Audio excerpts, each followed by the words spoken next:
Welcome to another edition of Math, Music, and More. And today's video is actually going to be the first time that I focus on that last word, the more.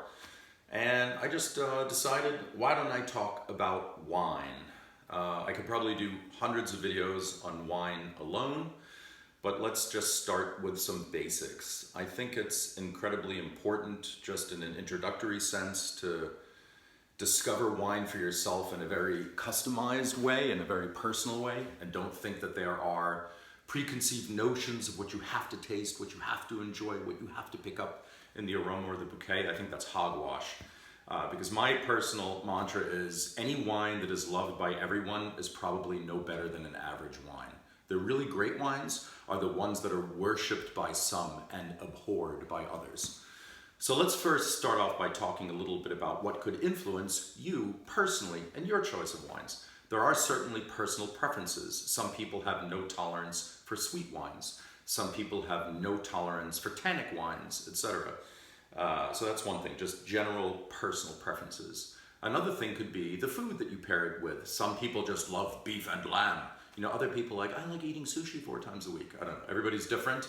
But the food pairings are going to play a very, very critical role, except for, of course, in those occasions where you're just having the wine standing in its own right. Thirdly, there could be certain sensitivities. You could have allergies to certain things or uncomfortable reactions to various things, types of acids, sulfites, other types of phenolic compounds in the wines, and I can definitely walk you all through what to look out for, which regions to avoid, which types of grapes even that could throw some people off.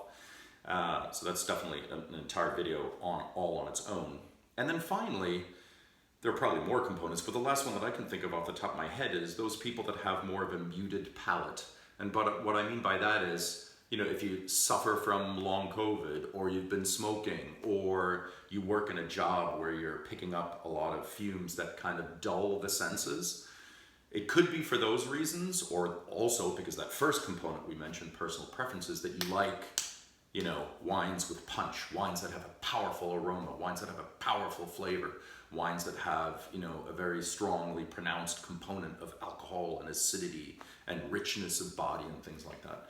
So the very, very first thing that I would suggest to all of you is just find yourself and don't think that you have to do what everybody else does and that there's a preconceived notion of what someone should know or should not know about wine. Because I personally find that the people that are the best at wine are the ones that very, very openly engage in wine tasting and wine appreciation. If something to you smells like a dirty barn, filled with, barn animals, then that's what you smell. It doesn't always have to be some, incredibly beautiful and eloquentious word.